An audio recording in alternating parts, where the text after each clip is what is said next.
Chapter 4 deals with completing the accounting cycle. So what we look at with Chapter 4 is we're really going to look at finishing all of those steps in the accounting cycle. So in Chapter 1, we dealt with analyzing. Chapter 2 was journalizing, posting, and the trial balance. Chapter 3 was journalizing the adjusting entries, posting the adjusting entries, and preparing the adjusted trial balance. When we get to Chapter 4, we are looking at completing the cycle. Steps 8 through 10 can be done at the same time. They do not have to be completed in a special order. Now what we have to do is we are going to have to actually prepare the journal entries or journalize those closing entries. We will have to prepare the financial statement, and we're going to have to post those closing entries into our general ledger.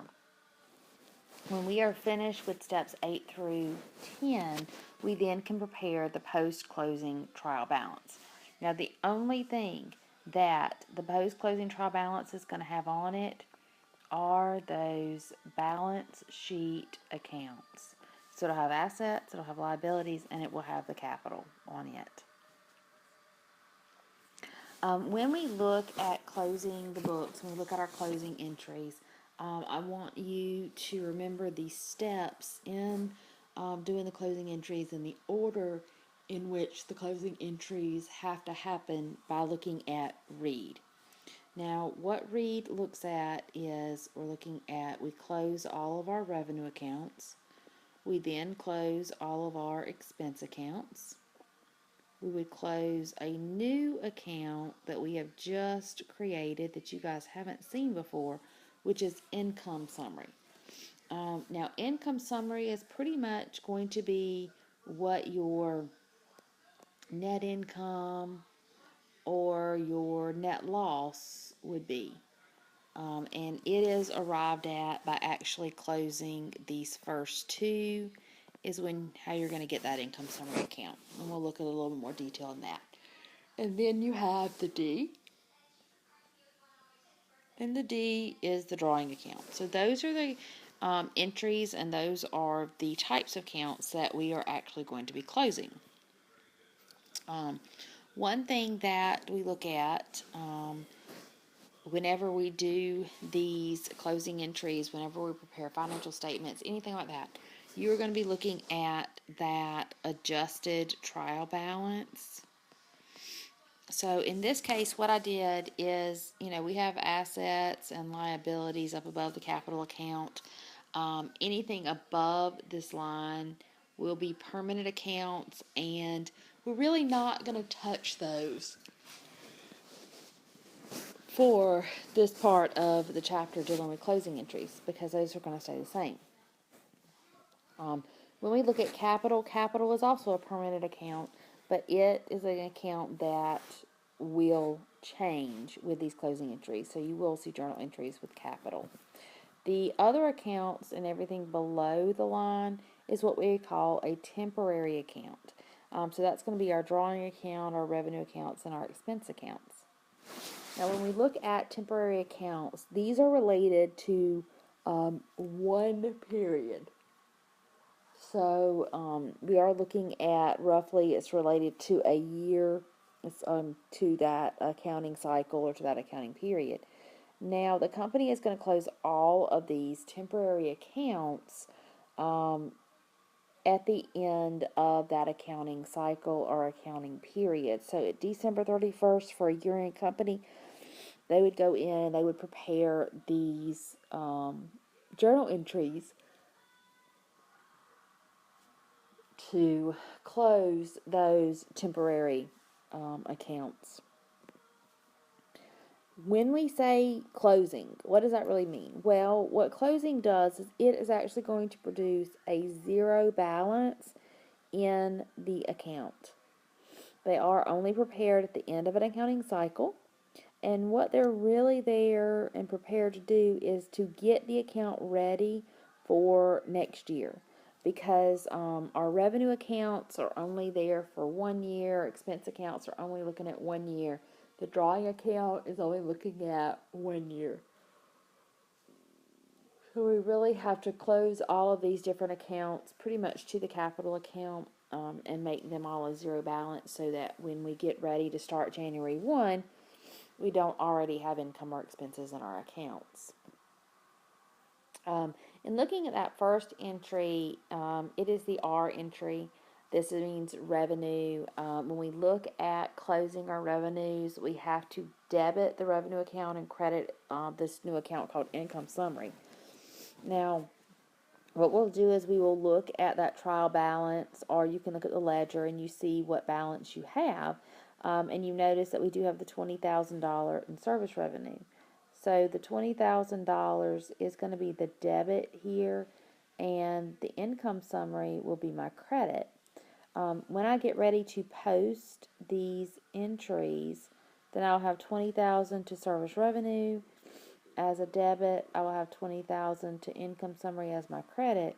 And what you see happening here is that service revenue is actually going to go to a zero balance.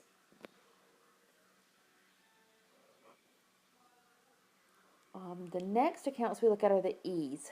These are our expense accounts. With this, we would credit expenses, we would debit income summary. We know that we are crediting our expenses is because we want, remember, all these balances to be zero. So we need amounts over here to get to that point. What I like to do is when I'm doing the journal entry, I like to go ahead, since income summary is my debit, and write out income summary, put a box, and that's like a holding box where I'm waiting to see how much that amount's going to be for these different accounts. Then I come through with all of my expense accounts. So I'm going to have my supply expense for $5,000. I'm going to have the rent expense for $10,000.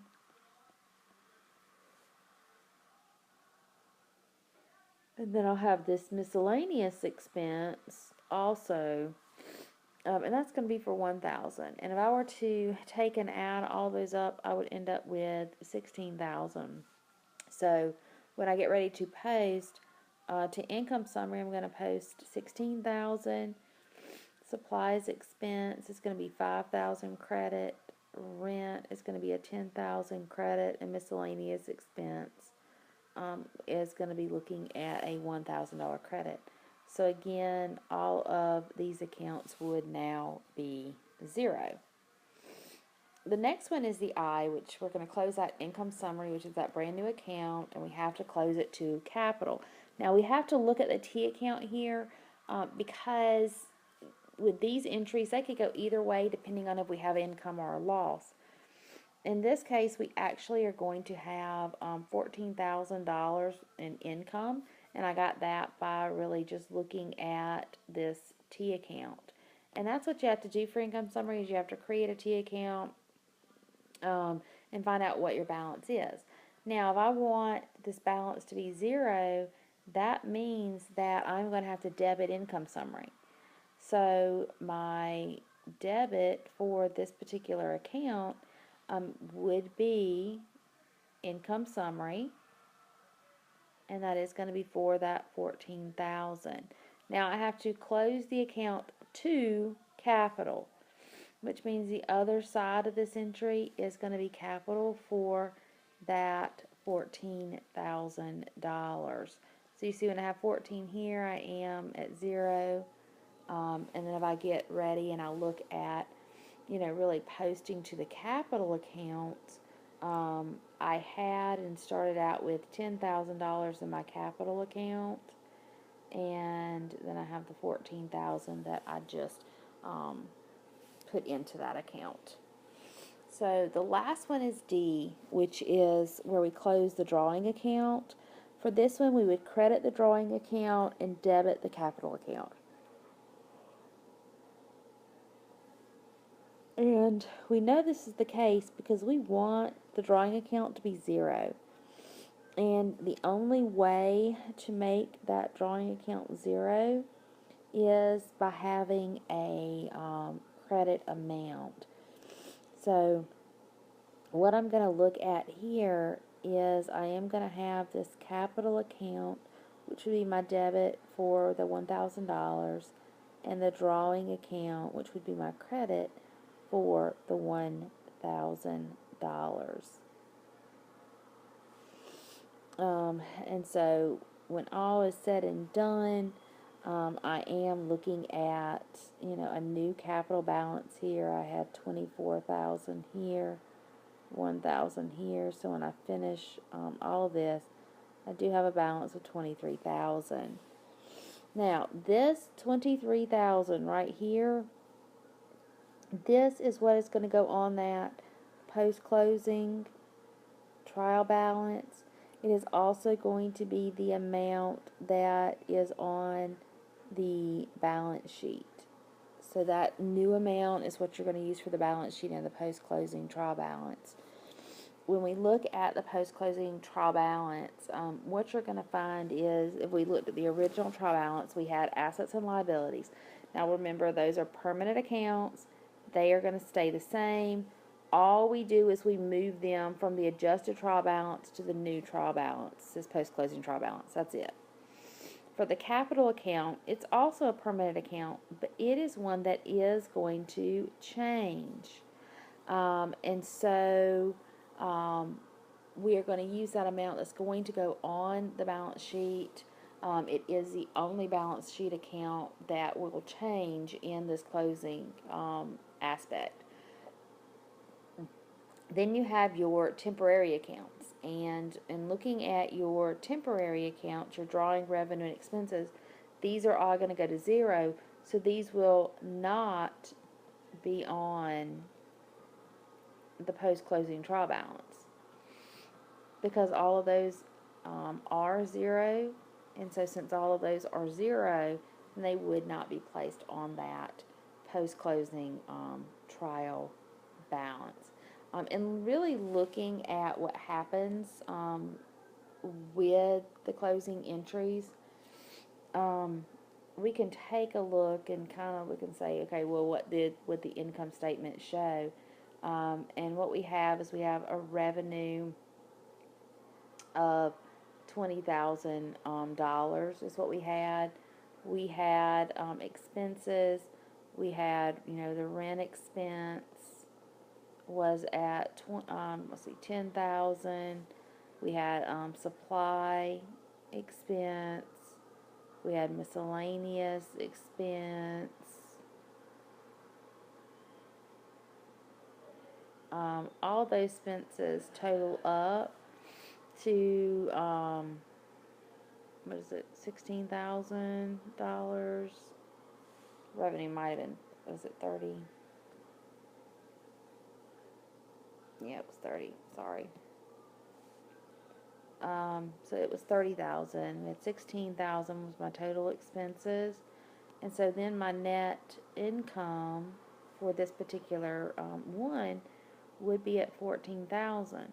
Now I want you to go back and remember that in that income summary account we had 30,000, we had 14,000. I'm sorry, we did not have 14. We had 16,000 on that T account, which would leave us with that balance of $14,000. So those two amounts should equal, and that should be either a net income if it's on the debit side. It would be on the credit side. It would be a net loss if it were on the debit side. So you're really looking at, either net income would be a credit or net loss would be a debit. So those are some of the things to look at as far as this chapter goes. Other items that you will see and how this works with these different entries is, we'll start with a capital account, and the capital account might have $10,000 in it. We then would have to take and add the income that from the company, and that was valued at, I believe, what, 14,000. So that gives us a subtotal, pretty much 24,000. Then you have to take out the drawing account and how much the owner took out of the company. And so we're at now, for the ending capital, the capital that actually will go on the balance sheet, is at 23,000. Well, if you were to go back and look at where we did the T account, you would find that we had 10,000, that we had 14,000 that came in, and we had 1,000. So when everything was said and done, we were at that 23,000. So that is really what our closing entries are doing, is they are just helping us with these statements, and they're moving stuff from the